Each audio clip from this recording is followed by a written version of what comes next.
بسم اللہ الرحمن الرحیم۔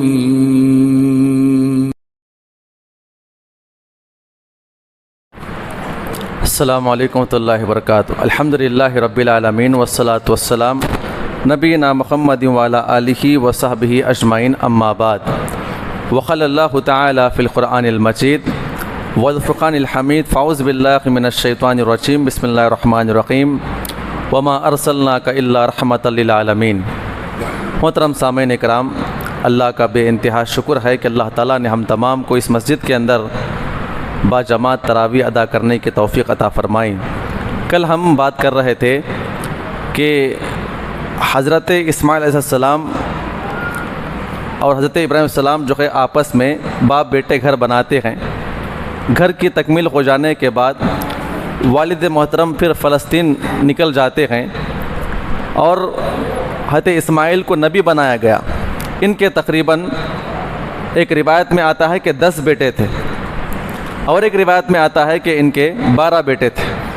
ان 10 یا 12 بیٹوں میں سے ایک اللہ کے نبی صلی اللہ علیہ وسلم جو ہے ان کے خاندان سے آتے ہیں۔ اللہ کے نبی صلی اللہ علیہ وسلم کے جو دادا گزرے ہیں ان کی بڑی تفصیلات بیان کی گئی ہیں، ایک لمبی فہرست ہے، میں سمجھتا ہوں وہ ہمارے لیے ضروری نہیں ہے۔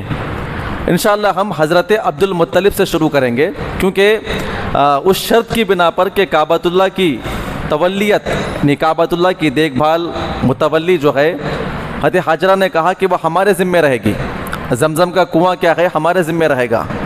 حضرت عبد المطلب سے پہلے اوپر ایک بہت بڑی جنگ بھی، لوگ آپس میں لڑا کرتے تھے، میں متولی ہوں تو متولی ہے، اور اس طرح کے اختلافات اس زمانے کے اندر ہوا کرتے تھے۔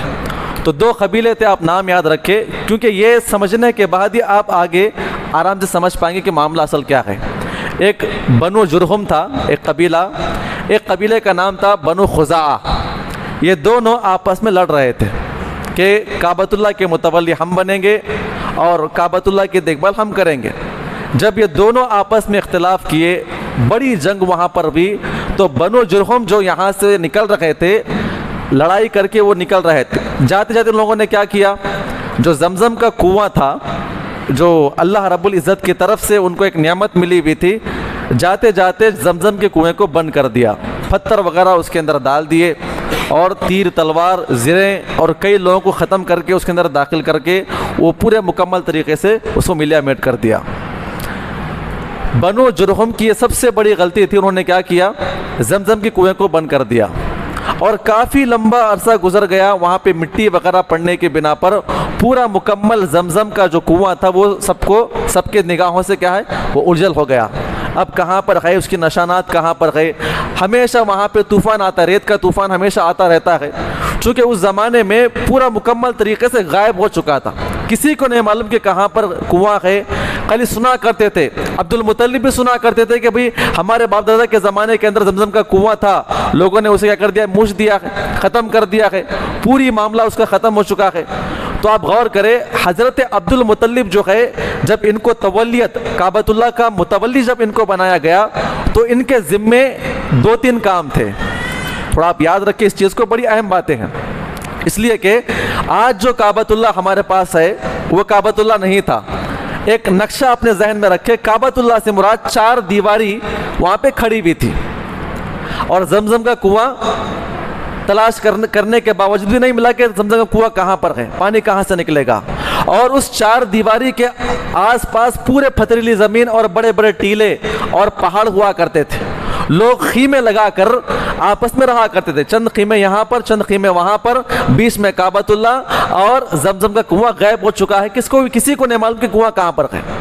عبد المطلب کی ذمہ داری یہ تھی کہ جب حج کے ایام شروع ہوتے، حج کے ایام شروع ہونے سے تقریباً 2 سے 4 مہینے پہلے کہاں کہاں پر پانی ملتا، جہاں پر بھی پانی ملتا، یہ لوگ جاتے پورے مکہ والے، پانی اپنے مٹکوں سے اونٹوں کے بل بوتے پہ لے کر آتے، ایک بڑا انہوں نے کیا تالاب بنا دیا تھا باضابطہ، اور لا کر پانی وہاں پہ سیف کیا کرتے تھے، اس لیے کہ پوری دنیا سے لوگ جب حج کرنے کے لیے آتے، کوئی 1 مہینہ پہلے آ رہا ہے، کوئی 15 دن پہلے آ رہا ہے، کوئی 2 مہینے پہلے آ رہا ہے۔ ان کے رہنے کا، کھانے کا، پینے کا انتظام، ان کے استعمال کرنے کے لیے پانی کا انتظام کون کرے گا؟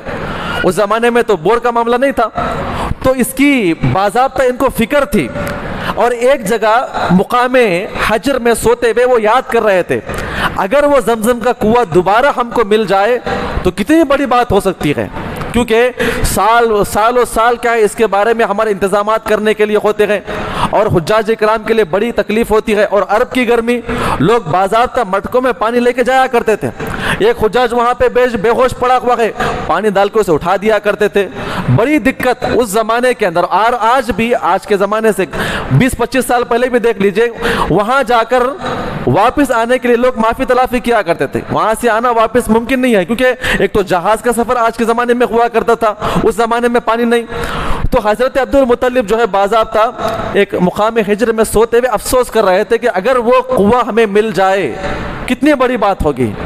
تو ایک دن رات میں آرام کر رہے تھے تو ان کے خواب کے اندر ایک آدمی آیا، آدمی آ کر کہتا ہے کہ اے عبد المطلب اٹھ جا، برہ کو کھود، الفاظ کہتے برہ کو کھود، یہ ان کے خواب میں ایک آدمی آ کر کہتا ہے۔ عبد المطلب سوال کرتے ہیں برہ کیا چیز ہے؟ وہ آدمی غائب ہو گیا۔ دوسرے دن اٹھے، پھر اس کے بعد معاملہ معلوم نہیں ہو سکا، پھر وہیں پر آ کر سو گئے، تو وہی آدمی رات میں خواب میں آیا، کہا کہ مجنونہ کو کھودو۔ کہ مجنونہ کیا چیز ہے؟ عجیب و غریب نام لے کے آدمی پکار رہا ہے، پوچھنے جاتے ہیں غائب ہو جاتا ہے، پھر تیسری مرتبہ خواب وہی آدمی آتا ہے، آ کر کہتا ہے کہ طیبہ کو کھودو۔ کہتے ہیں کہ طیبہ کیا چیز ہے؟ پہلے بولتے ہیں کہ برہ کیا چیز ہے، پھر مجنونہ کیا چیز ہے، پھر طیبہ کیا چیز ہے، پھر آدمی وہ غائب ہو گیا۔ یہ بڑے اشکال میں آ گئے، معاملہ ہے کیا اصل؟ ایک آدمی آتا ہے کھودنے کے لیے، کہتا ہے، عجیب و غریب نام لیتا ہے، پہلے اس میں برہ کہتا ہے، دوسرے سے مجنونہ کہتا ہے، تیسرے اس میں طیبہ کہتا ہے، پھر چوتھے دن جب وہ خواب آیا تو انہوں نے کہا کہ خواب کے اندر وہ آدمی نے کہا کہ زمزم کو کھودو۔ چوتھی مرتبہ خواب میں آ کر زمزم کو کھودو۔ عبد المطلب نے کہا کہ زمزم کہاں پر ملے گا؟ نشانی بیان کرو، ہمیں اسے سخت ضرورت ہے۔ تو اس آدمی نے باضابطہ نقشہ ڈال کر دکھایا، نشانی بتائی کہ اتنی جگہ پر، حرم سے اتنے دور پر یہاں پر کھودو، وہاں پہ زمزم کا کنواں موجود ہے، اس کی نشانی یہاں پر ہے۔ عبد المطلب جب اٹھے، صبح ہوئی تو اپنے ایک بیٹے حارث کو لیا، بیٹے کا نام کیا تھا؟ حارث۔ اور عبد المطلب کے روایتوں کے اندر آتا ہے 12 بیٹے، کتنے بیٹے؟ 12 بیٹے اور 6 بیٹیاں، 12 بیٹے اور 6 بیٹیاں۔ حضرت عبداللہ جو ہے وہ اللہ کے نبی صلی اللہ علیہ وسلم کے جو والد محترم ہے وہ 10ویں نمبر کے ہیں، ابھی یہ لوگ پیدا نہیں ہوئے تھے۔ بڑا بیٹا حارث موجود تھا، صبح ہوئی تو اپنے بیٹے حارث کو لیے اور مکہ والوں سے کہا کہ دیکھو یہاں پر کنواں ہے، ہم کو کھودنا ہوگا۔ لوگوں نے کہا کہ وہ کنواں ختم ہو کے کئی 100 سال ہو چکا ہے، باپ داداؤں کے زمانے کا معاملہ ہے، یہاں پر کنواں کیسے نکلے گا؟ یہ سب بیکار کی باتیں ہیں، ہم اس میں نہیں پڑیں گے۔ ساری قوم والے وہاں سے نکل گئے۔ اب دونوں باپ بیٹے کدال لیے، خواب کے اندر یہی جگہ دکھائی گئی ہے، اور بڑی شدت کے ساتھ کھودنا شروع کیے۔ بڑے بڑے پتھر نکل رہے تھے، مٹی وغیرہ نکل رہی تھی، تو اچانک پانی وہاں سے نکلنا شروع ہو گیا، وہ جھلے وہاں سے نکل رہے تھے، ابلنے شروع ہو گئے۔ تو عبد المطلب خوشی کے مارے نعرہ تکبیر اللہ اکبر کی آواز لگاتے ہیں، یہ آواز سننا تھا، پورے مکہ والے دوڑ کر ان کے پاس آتے ہیں، آ کر کہتے ہیں کہ عبد المطلب کیا بات ہے؟ کہا کہ زمزم نکلا ہے، پانی نکلا ہے، اور پی کر دیکھتے ہیں کہ میٹھا پانی زمزم کا، الحمدللہ زمزم کا پانی نکلا ہوا ہے۔ قوم والے کہتے ہیں کہ اس کے اندر ہمارا بھی حصہ ہے۔ کس کا حصہ ہے؟ ہمارا بھی حصہ ہے۔ عبد المطلب کہتے ہیں کہ ہرگز نہیں، میں یہاں پر، میں نے اس کو کھودا ہے، یہ میری ذمہ داری ہے۔ قوم لڑنے کے لیے آ گئی، مارنے کے لیے آ گئی۔ عبد المطلب یہ آپ کا حصہ نہیں ہے، یہاں پر ہمارا بھی حصہ ہے، ہماری بھی جائیداد اس کے اندر موجود ہے، ہم بھی اس کے حقدار ہیں۔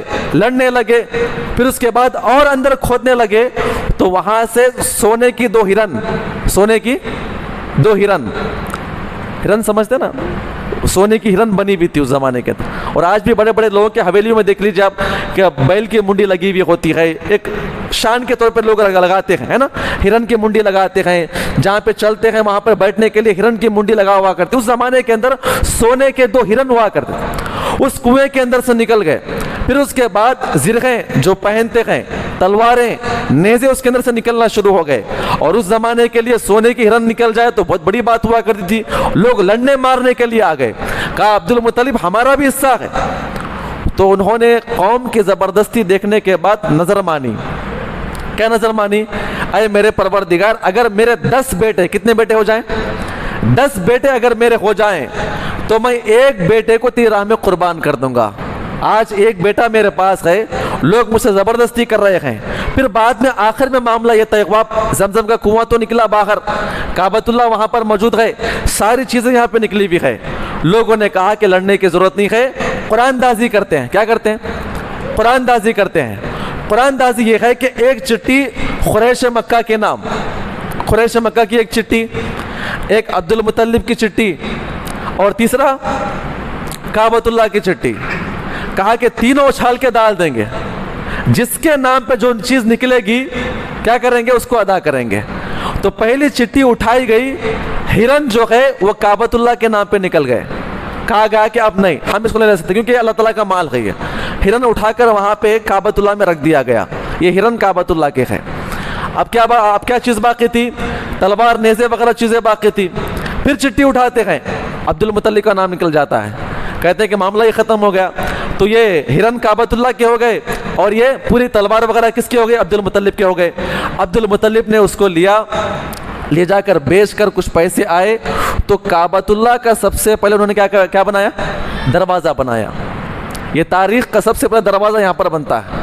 دروازہ بنانے کے بعد باضابطہ ہرن جو 2 تھی اسے کنڈی کے طور پہ استعمال کرنے کے لیے اور مزین کرنے کے لیے، ایک شو دکھنے کے لیے انہوں نے کیا کر دیا؟ اس دیوار کعبۃ اللہ کے دروازے کے اوپر 2 ہرن لگا دیا.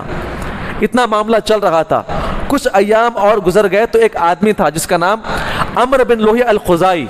عمرو بن لوہی الخزائی، یہ آدمی جو ہے مکہ میں رہا کرتا تھا. یہ یہاں سے نکل کر ملک شام کے سفر کی طرف نکل گیا. ملک شام کا جب سفر کر رہا تھا تو اس نے بت کے پجاریوں کو دیکھا. لوگ اپنے بتوں کو پوج رہے ہیں، مٹی کے بت رکھے ہوئے ہیں، سجدہ کر رہے ہیں، رو رہے ہیں، گڑ گڑا رہے ہیں، اس کے سامنے طواف کر رہے ہیں، اس طرح کی حرکتیں کر رہے ہیں. تو عمرو بن لوہی الخزائی کہتا ہے کہ یہ کس کی عبادت کر رہے ہیں؟ کہا کہ ہمارا معبود ہے. غم کس کو سنائے؟ بچے باپ کی نہیں سنتے ہیں اور باپ کی بچے نہیں سنتے ہیں. ہم غم کس کے سامنے پیش کریں گے؟ ہم ان معبودوں کے سامنے کیا کرتے ہیں؟ پیش کرتے ہیں. یہ سب سے پہلا آدمی ہے ملعون. اللہ کے نبی نے بیان فرمایا اس نے سب سے پہلے کعبۃ اللہ کے اندر بت کو رکھا ہے. اس نے کہا ہے کہ مجھے بت دے دو تاکہ ہم بھی عبادت کریں گے اس کی. وہ بت وہاں سے ملک شام سے لے کر آیا. اس بت کا نام کیا تھا؟ ہبل. کیا نام تھا؟ ہبل. آپ نے سنا ہوگا نا، ہبل، لات، عزا. یہ ہبل یہ بڑا ان کا معبود تھا. وہ لا کر سب سے پہلے اس نے کیا کیا؟ کعبۃ اللہ کے اندر بت رکھ کر کہا کہ یہ ہمارے خاندان کا معبود ہے، ہم تمام کو ان کی عبادت کرنا ہوگا. کہا کہ تمہارا خاندان ہے؟ کہا کہ ہمارا بھی خاندان ہے. کہا کہ ہمارے خاندان میں حضرت ابراہیم بڑے ولی تھے.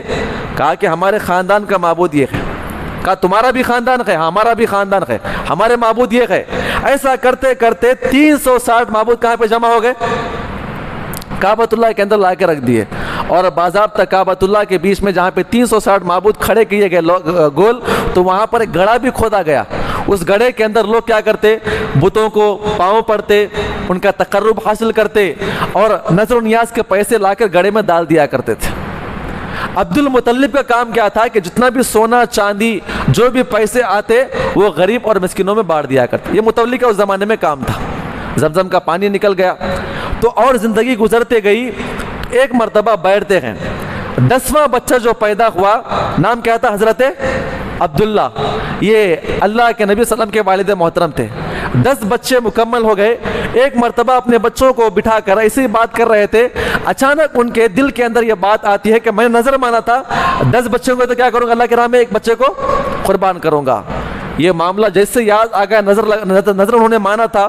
اپنے تمام بچوں کو بٹھا کر کہتے ہیں، جو کہ پورے بچے سمجھنے کے لائق ہو چکے تھے، اپنے بچوں سے کہتے ہیں کہ دیکھو بیٹا، میں نے زندگی میں ایک نظر مانا تھا. وہ نظر یہ تھا کہ یہ جو زمزم کا جو کنواں ہے نا، ہم لوگ جو پانی پیتے ہیں، وہ کس کی دینا ہے؟ وہ حضرت عبد المطلب کی دینا ہے. منہ سے گیا تھا نا، پورا معاملہ ختم ہو گیا تھا. عبد المطلب کو جو وقار حاصل ہوا نا پورے مکہ کے اندر، وہ اسی بنا پہ وقار حاصل ہوا کہ زمزم کا کنواں ان کی وجہ سے ہمیں معلوم پڑا ہے. آج جتنے بھی لوگ حاجی پانی پیتے ہیں اور پوری دنیا میں جو پانی سپلائی ہوتا ہے وہ کس کی دینا ہے؟ وہ حضرت عبد المطلب کون تھے؟ اللہ کے نبی کے دادا تھے.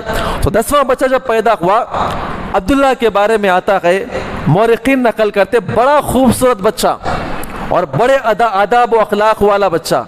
جہاں جہاں پر بھی جاتا لوگ بڑی محبت سے اسے چومتے، محبت سے بات کرتے، بڑی اخلاق و محبت والا بچہ تھا. یہ 10 بچے مکمل ہونے کے بعد اپنے بچوں کو بٹھا کر پوچھتے ہیں کہ بیٹا میں نظر مانا تھا، نظر یہ تھی کہ 10 بچے ہو جائیں گے تو کیا کروں گا؟ میں اللہ کی راہ میں ایک بیٹے کو قربان کروں گا. آپ لوگوں کی رائے کیا ہے؟ کیا آپ لوگ اللہ کی راہ میں سے کوئی نہ ایک قربان ہوگا؟ ہر بیٹا کہتا ہے بابا جان اگر آپ نے نظر مانی ہے میں تیار ہوں اللہ کی راہ میں قربان ہونے کے لیے. بڑا بھائی کہتا ہے میں تیار ہوں، وہ بھائی کہتا ہے کہ میں تیار ہوں. عبداللہ بھی کہتے ہیں کہ بابا جان آپ نظر مانی ہے، ہم تیار ہیں اللہ کی راہ میں قربان ہونے کے لیے. اسے کہتے ہیں خون. یہ کس کا خون تھا؟ یہ حضرت اسماعیل. اس لیے کہ باپ داداؤں کی جو چیزیں ہیں نا وہ بچوں کی نسلوں میں آتی ہے. اگر ہمارے اندر کوئی گندی بری عادت ہے نا تو ہمارے نسلوں میں وہ چیزیں آئیں گی. اسی لیے کہا گیا ہے کہ ماں باپ کو نیک اور صالح ہونا چاہیے. خیر اس کی لمبی تفصیل ہے. 10 کے 10 بچوں نے کہا کہ آپ جو فیصلہ کریں گے ہم تیار ہیں. اور کچھ بچے بھی ان کی پیدا ہو چکی تھی. کہا کہ ایسی بات ہے تو 10 بچوں کے نام لکھے. 10 بچوں کے نام لکھے. فال کھولنے والوں کے پاس گئے اور فال کھول کے نکالتے ہیں تو اس میں سیدھا نام کس کا نکلتا؟ حضرت عبداللہ کا نام نکلتا ہے. آنکھوں میں آنسو آ گئے. سب سے پیارا بچہ. اور 10 بچوں اور بچیوں کے اندر تمام کے تمام بچے اور تمام کی تمام بچیاں جو ہے حضرت عبداللہ سے بڑی محبت کرنے والی، بڑی محبت کرنے والی، بڑے اخلاق والے اللہ کے نبی صلی اللہ علیہ وسلم. اور نبی جن کے پیٹ سے پیدا ہو رہے ہیں تو وہ ان کے باپ کا کیا مقام ہو سکتا ہے؟ اور سارے مکہ والے جو ہے ان سے بڑی محبت کیا کرتے تھے. نام نکل گیا. عبداللہ کا ہاتھ لیے پکڑے اور چھری تیز کیا اپنے ہاتھ میں اور لے کر نکل گئے. پورے بچے روتے ہوئے آ رہے ہیں، بچیاں روتے ہوئے آ رہی ہے. کہتے ہیں کہ بابا جان عبداللہ کو چھوڑ دیں، آپ کو بیٹا ہی قربان کرنا ہے. بڑا بھائی آ کر کہتا ہے کہ مجھے قربان کرے، عبداللہ کو چھوڑ دیں، بڑا معصوم پیارا ہے اور آخر بیٹا ہے آپ کا اور چھوٹا بیٹا ہے. یعنی عبداللہ کے بعد جو ہے 2 اور بیٹے پیدا ہوئے، وہ آخر میں آئے گا انشاءاللہ. کون 2 بیٹے تھے؟ حضرت حمزہ، حضرت عباس، جو دونوں اسلام قبول کرے وہ آخر میں پیدا ہونے والے بچے ہیں. کیونکہ اللہ کے نبی اور حضرت حمزہ کی عمر بالکل برابر تھی، آخر میں پیدا ہونے والے تھے. تو پورے بچے بچیاں، ایک مکہ میں عجیب و غریب ماحول، لوگ اپنے اپنے کاموں میں بیزی گئے. لیکن کیا دیکھتے ہیں کہ ایک باپ اپنے چہیتے معصوم چھوٹے بچے کو لے کر ذبح کرنے کے لیے نکلا ہے. تمام بھائی بہنیں روتے ہوئے، دہاڑے مارتے ہوئے. ایک ایک بچہ سامنے آ کر کہتا ہے کہ بابا ایسا نہ کرے، آپ کو قربانی کرنا ہے تو میں آپ کے سامنے موجود ہوں، میں بڑا بھائی ہوں، آپ مجھے قربان کر دے. یہ بڑا پیارا معصوم بچہ ہمارا بھائی ہے، آپ اسے چھوڑ دے. باپ سننے کے لیے راضی نہیں. اور یہ منظر دیکھنے کے بعد سارے مکہ والے جمع ہو گئے. کہا کہ اے عبد المطلب کیا کر رہا ہے؟ کہا کہ میں نظر مانا تھا، میں نے آپ ہی لوگ میرے خلاف آئے تھے اس زمزم کے کنویں کو لے کر، نظر مانا تھا میں نے. کہا کہ بھئی عبداللہ اچھا بچہ ہے، آپ اسے قربان نہ کر لے، کسی اور چیز کو قربان کر. لوگوں نے رکا دیا انہیں. ایک آدمی نے آ کر تجویز پیش کیا. کیا پیش کیا کہ دیکھو ہمارے باپ دادا میں ایک معاملہ کیا تھا کہ ابراہیم نے بھی کیا کیا تھا اپنے بچے اسماعیل کو لے کر نکل کے ذبح کرنے کے لیے. جب ذبح کر رہے تھے اللہ نے کیا بھیجا تھا؟ اللہ تعالیٰ نے جانور بھیجا تھا. تو پتہ یہ چلتا ہے کہ اللہ رب العزت نظر ماننے کی بنا پر بچے کے مقابلے میں جانور کو قبول کر سکتا ہے. جب جانور کو اللہ تعالیٰ قبول کرنے والا ہے تو بچے کو کیوں قتل کرتے ہیں آپ ذبح نہ کریں. تو وہاں انہوں نے اپنی تلوار، اپنی چاقو نیچے پھینک دیا. کہا کہ معاملہ کیسے معلوم کریں گے کہ اللہ قبول کرے گا بھی نہیں کرے گا میری قربانی کو، کیونکہ میں نظر مانا تھا. تو لوگ مشورہ دیتے کہتے ہیں کہ بھائی یثرب، آج جو مدینہ ہمارا ہے نا یثرب، کہتے ہیں کہ وہاں پہ ایک خاتون ہے عرافہ خاتون. کون سی خاتون ہے؟ عرافہ کہتے ہیں جادو منتر کرنے والی. اس زمانے میں ایک بڑی خاتون ہوا کرتی تھی. تو لوگ کہتے ہیں کہ بھئی وہاں پہ جائیں گے، اس خاتون سے پوچھ کر آئیں گے کہ یعنی اگر کوئی بندہ نظر مان رہا ہے اپنے بچے کو ذبح کرنے کی، اس کے مقابلے میں قربانی کر سکتا ہے نہیں کر سکتا ہے جانور کی. یہ مسئلہ پوچھنے کے لیے ایک بڑی جماعت جو ہے مکہ سے یثرب مدینہ آئی، معلوم کرنے کے لیے پوچھتے کہ وہ عورت کہاں پر ملے گی. لوگوں نے کہا کہ وہ عورت یہاں پر موجود نہیں ہے، وہ عورت خیبر میں چلی گئی ہے۔ تو پھر وہ وفد وہاں پر خیبر چلا گیا اس کو ملاقات کرنے کے لیے۔ آخر کار وہ عورت ملاقات کی، معلوم کیا، معاملہ سنا، تو اس عورت نے کہا کہ مجھے سوچنے کا موقع دے، آج ایک دن آپ یہاں پر رکے، کل میں اس کا جواب دوں گی، کل میں اس کا جواب دوں گی۔ دوسرے دن وہ اٹھ کر آئی جواب دینے کے لیے۔ اس عورت نے کہا کہ تمہارے مکہ کے اندر اگر کوئی کسی کو قتل کرتا ہے، اس کے مقابلے میں دیت کے طور پہ کتنے اونٹ دیتے ہیں؟ لوگوں نے کہا کہ 10 اونٹ دیتے ہیں۔ کہا کہ معاملہ ختم ہے، ایک جگہ بچے کو کھڑائیے، ایک جگہ 10 اونٹ کو کھڑائیے، اس کے بعد فال نکالیے۔ اگر فال کے تیر کہاں پر آئیں گے؟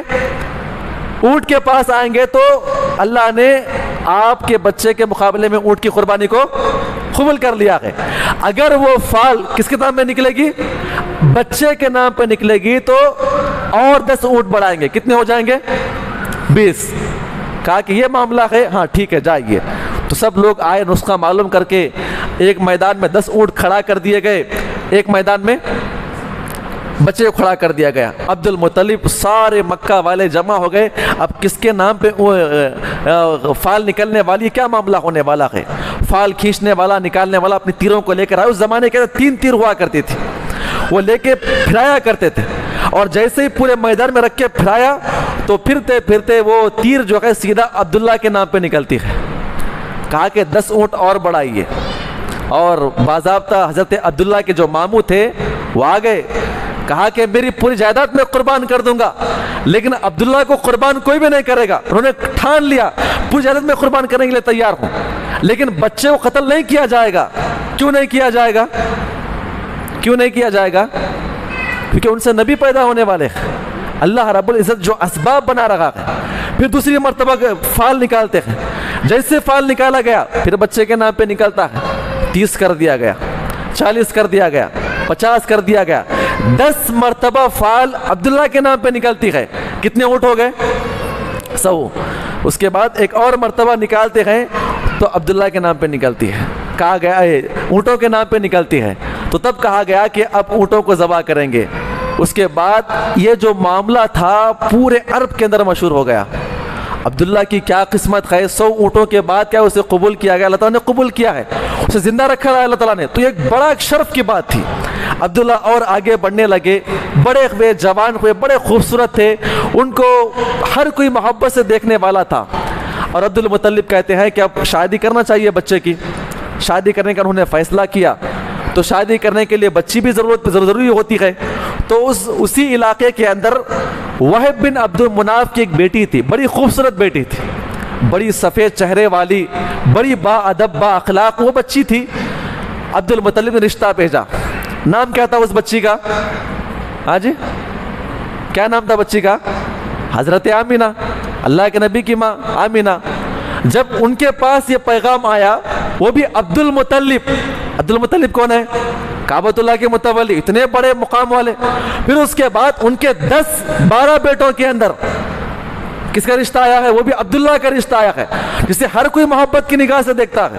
کہا کہ کیا بات کر رہے ہیں، یہ تو ہماری خوش نصیبی کی بات ہے، پہلے تو ایک مقام آپ کا اتنا بڑا ہے، اس کے بعد عبداللہ کا رشتہ میری بیٹی کے لیے، میں فوراً اس کو قبول کر لیتا ہوں۔ باضابطہ اس زمانے کے اعتبار سے دھوم دھام سے باضابطہ شادی کی گئی، سارے مکہ والے شادی کرتے ہیں، اور اس زمانے کی روایت کے مطابق شادی ہونے کے بعد دلہا جو ہے 3 دن، کتنے دن تک؟ 3 دن تک سسرال میں رہے گا۔ یہ اس زمانے کی رواج تھا، اور آج بھی ہمارے زمانے کے اندر کیا ہے، شادی ہونے کے بعد میاں بیوی کہاں جاتے ہیں؟ سسرال جا کر آتے ہیں، 4 دن 5 دن رہ کر آتے ہیں نا۔ اس زمانے کے اندر 3 دن کا رواج تھا۔ 3 دن مکمل ہونے کے بعد عبداللہ اپنی بیوی کو لے کر آئے، تو کہاں پر رہنا ہے؟ اس زمانے میں جوائنٹ فیملی نہیں تھی، ایک چھوٹا چھپرا ان کے واسطے خیمہ بنایا گیا۔ ان کے 5 اونٹ تھے جو ان کو الگ کر کے دے دیا گیا، ایک بکریوں کا ریوڑ تھا۔ اور یہاں پر مورخین ایک بات نقل کرتے جو ہمیں سمجھنے کی ہے، حضرت عبد المطلب جو ہے عبداللہ سے بڑی محبت کرتے تھے۔ وہاں پر ہر باپ جو ہے اپنے بچے کو تجارت کا فن سکھایا کرتا تھا، عبداللہ کو لے کر اونٹوں پہ باندھ کے جاتے، ملک شام، یمن وغیرہ فلاں جگہ پہ جاتے، اور جا کر یہ تجارت کے مراکز بتایا کرتے تھے، بیٹے یہاں پر ایسا ہوتا ہے، بیٹے وہاں پر ویسا ہوتا ہے، یہاں پہ رکنا ہے، یہاں پہ گنڈے وغیرہ ہوا کرتے، کیونکہ اس زمانے کے اندر لوگ قافلوں کو لوٹ لیا کرتے تھے۔ بڑا عجیب و غریب معاملہ تھا۔ اب شادی ہو گئی، اب بیوی بھی گھر پہ آ گئی ہے، اب کاروبار کے لیے آگے نکلنا ہے۔ عبد المطلب چونکہ بوڑھے ہو چکے تھے، اپنے بیٹے سے آ کر پوچھتے ہیں بیٹا کیا معاملہ ہے؟ کہتے ہیں کہ بابا میں چاہ رہا ہوں کہ ملک شام اپنے دوستوں کے ساتھ جاؤں، تجارت کر کے جو پیسہ آئے گا اپنی زندگی آگے بڑھاؤں۔ تو عبد المطلب کو یہ بات ہضم نہ ہوئی، بڑے چہیتے بیٹے تھے، بیٹا آپ ابھی فن میں ماہر نہیں ہیں، آپ کے بڑے بھائی بھی آپ کے ساتھ نہیں رہیں گے، وہ فلاں بھائی وہاں پر گیا ہے، وہ بھائی وہاں پر گیا ہے، وہ بھائی وہاں پر گیا ہے، آپ اکیلے یہاں پر موجود گئے، آپ کیسے جائیں گے؟ کہا بابا آپ فکر نہ کریں، میں جوان ہو چکا ہوں، آپ کو ابھی میرے بارے میں شک ہے کہ میں چھوٹا ہوں؟ الحمدللہ میری شادی ہو چکی ہے، میں 24-25 سال کا ہو چکا ہوں، بڑا جوان ہوں میں، آپ چھوڑ دیجئے، جا کے آؤں گا میں۔ کہا گیا کہ نہ چاہتے ہوئے بھی بڑے بڑے قافلے نکل رہے تھے، ان کے دوستوں کا ایک قافلہ تھا، پورا مال متاع لے کر اونٹوں کے ساتھ نکل جاتے ہیں، اور جانے کے بعد آنے کا ایک وقت ہوتا ہے اس زمانے کے اندر، ملک شام، یمن، کہاں پر مراکز ہوتے ہیں، چونکہ عرس وغیرہ ہوتا ہے نا، ہمارے پاس بھی طے ہوتا ہے، 8 دن کا 10 دن کا طے ہوتا ہے، تو جانے اتنے دن ہوتے ہیں، آنے کے لیے اتنے دن ہوا کرتے، اس طرح کا اس زمانے میں عرس ہوا کرتا تھا۔ تو مراکز میں جا کر لوگ واپس آنے لگے، اور بوڑھے جو عبد المطلب گئے اپنی جگہ پر بیٹھ کے سوچتے ہیں کہ جوان بچی کو چھوڑ کے چلا گیا ہے، آنے کا نام نہیں لیتا ہے، پورے قافلے والے واپس آ رہے ہیں، ہر قافلے والے سے پوچھتے ہیں، ایک ٹیلے کے اوپر بیٹھے ہوئے ہیں، دور سے لوگ آ رہے ہیں، شاید عبداللہ آیا ہوگا، دوڑتے ہوئے جاتے معلوم کرنے کے لیے عبداللہ کہاں پر ہے؟ لوگ کہتے ہیں کہ فلاں قافلے میں آ رہا ہے، اس قافلے میں آ رہا ہے۔ کہتے ہیں کہ اتنا بدبخت آدمی ہے، جوان بچی کو چھوڑ کے گیا ہے اور اتنے دن کر کے آیا ہے۔ کہتا نا باپ کی محبت اور بہو اپنے جگہ پر ہے، اور جوان میاں بیوی کے جو معاملات تعلقات وغیرہ ہوا کرتے ہیں، ساتھ میں رہنے کی ضرورت پڑتی ہے۔ عبد المطلب بڑے غصے میں ہو رہے تھے اور فکر کر رہے تھے کہیں ایسا نہ ہو کہ کسی ڈاکو نے آپ کو لوٹ نہ لیا۔ معاملہ یہ تھا، پورے مکمل قافلے آ چکے ہیں، لوگ کہتے ہیں کہ فلاں قافلے میں ہے، فلاں قافلے میں ہے، فلاں قافلے میں ہے، اور آخرکار جب وہ واپس آ رہے تھے، مکہ جو ہمارا علاقہ ہے نا، ملک شام کے درمیان ایک مدینہ، مکے سے آپ ملک شام سے نکلیں گے تو مدینے میں ہوتے ہوئے آپ کو مکہ میں آنا پڑتا ہے۔ جب ان کا قافلہ، ان کے دوستوں کا قافلہ جب مدینہ آیا، تھوڑا آگے بڑھ رہے تھے، عبداللہ کی طبیعت خراب ہو گئی، لوگوں نے کیا کر دیا، اپنے قافلے کو رکا دیا، اور سب لوگ بیٹھ گئے، کہا کہ عبداللہ جب آپ کی طبیعت ٹھیک ہو جائے گی نا، ہم لوگ آگے نکلیں گے۔ عبداللہ کہتے ہیں کہ دیکھو میری فکر نہ کرو، میں آ جاؤں گا۔ عبد المطلب کے جو والدین تھے وہ بنو نجار کے لوگ تھے، مدینہ میں رہا کرتے تھے، کہتے ہیں کہ دادی وغیرہ یہاں پر موجود ہے، میں اپنا علاج کروا لوں گا، آپ کے بیوی بچے آپ چلے جائیے آگے، میں اس کے بعد اپنی طبیعت ٹھیک ہونے کے بعد میں وہاں سے آ جاؤں گا۔ اور آخری قافلہ بھی آ گیا، عبد المطلب بڑے پریشان، قافلے والوں سے پوچھتے ہیں کہ عبداللہ کہاں پر ہے؟ لوگ کہتے ہیں کہ عبداللہ تو آ رہے تھے، طبیعت خراب ہو گئی ان کی، آپ کے والدین کے پاس موجود ہے، اور تشویش ہوئی۔ یہ عجیب و غریب معاملہ ہے، میں اتنی مرتبہ منع کیا، یہ کمانے کے لیے نکل گیا ہے، بڑے بھائی کمانے کے لیے موجود ہے، ابھی شادی ہوئی، جانے کی کیا ضرورت تھی اسے؟ اپنے بچوں کے سامنے چیخ و چلا رہے تھے کہ فکر ہوتی ہے بچوں کی، اور وہ بھی چاہیے تھا بیٹا۔ آپ غور کرے، حارث کو بلاتے ہیں، بڑا بیٹا، کہتے ہیں کہ گھوڑا لو، سوار ہو جاؤ، اور جا کر عبداللہ کو بلا کر لے کر آئے ہیں، دیکھیں معاملہ اس کا کیا ہے، وہ کیا کر رہا ہے وہاں پر۔ اور حارث جو ہے بڑے تیز و ترار گھوڑے پہ سوار ہو کر نکلے، لیکن وہاں پہ علاج چل رہا تھا، گھنٹے 2 گھنٹے کا راستہ نہیں تھا اس زمانے کے اندر، 8-10 دن کا راستہ اس زمانے میں ہوا کرتا تھا، اور یہ یہاں پر پہنچنے سے پہلے ہی حضرت عبداللہ کا انتقال ہو گیا۔ اور جب وہ وہاں پر پہنچنے کے فوری بعد ان کو دفن بھی کر دیا گیا تھا۔ دادی سے پوچھتے ہیں کہ عبداللہ کہاں پر ہے؟ سارا ماتم لگا ہوا، لوگ کہتے ہیں کہ عبداللہ کا انتقال ہو گیا ہے۔ کہاں ہے وہ؟ کہا کہ اسے دفن بھی کر دیا گیا ہے۔ حارث کی آنکھوں میں آنسو آ گئے کہ بھائی اتنی بڑی منت کے بعد اللہ نے اس کی قربانی کو قبول کیا تھا، لیکن آج اس کا انتقال ہو گیا۔ لیکن بوڑھا باپ مدینے کے راستوں پہ ٹکتا ہوا دیکھ رہا ہے کب آئے گا، کہاں پر آئے گا، حارث کہاں سے آ رہا ہے۔ ہر آنے جانے والے کو پوچھتے کہ حارث کہاں پہ، کب آپ کو موقع ملا ہے ملاقات کرنے کا، اس طرح کی باتیں سن رہا۔ آپ غور کریں، اچانک حارث بھی آ گئے۔ چند دن گزرنے کے بعد باپ کی وہ بڑی محبت، دوڑتے ہوئے چلے گئے بوڑھا باپ، کہا حارث عبداللہ کہاں پر ہے؟ آنکھوں میں آنسو، سر جھکایا ہوا پوچھتے ہیں کہ حارث کہاں پر ہے؟ میں پوچھ رہا ہوں حارث کہاں ہے پر، سوال پہ سوال کر رہے ہیں۔ پورے بچے آگے، بابا بتائیے حارث کہاں پر ہے، بھائی جان بتائیے حارث کہاں پر ہے، سوال پہ سوال۔ وہ روتے ہوئے کہتے ہیں کہ عبداللہ کا انتقال ہو چکا ہے۔ پورے مکہ والوں کے اندر یہ بات پھیلی تو سارے کے سارے مکہ رونے لگے کہ عبداللہ جو ہے انتقال کر گئے ہیں۔ اور بچی کو معلوم پڑا، فاطمہ حضرت آمینہ کو معلوم پڑا، وہ بھی روخطر رونے لگی۔ اپنے عبد المطلب آئے ان کے پاس، دلاسا دینے لگے، اور پورا مکہ کے اندر ماتم چھایا ہوا تھا۔ اس کے بعد انشاءاللہ کیا ہوا آپ کے سامنے کل پیش کیا جائے گا۔ اللہ سے دعا کرے اللہ تعالی ہم تمام کو اس نے عمل کی توفیق عطا فرمائے، آمین۔ السلام علیکم ورحمۃ اللہ وبرکاتہ۔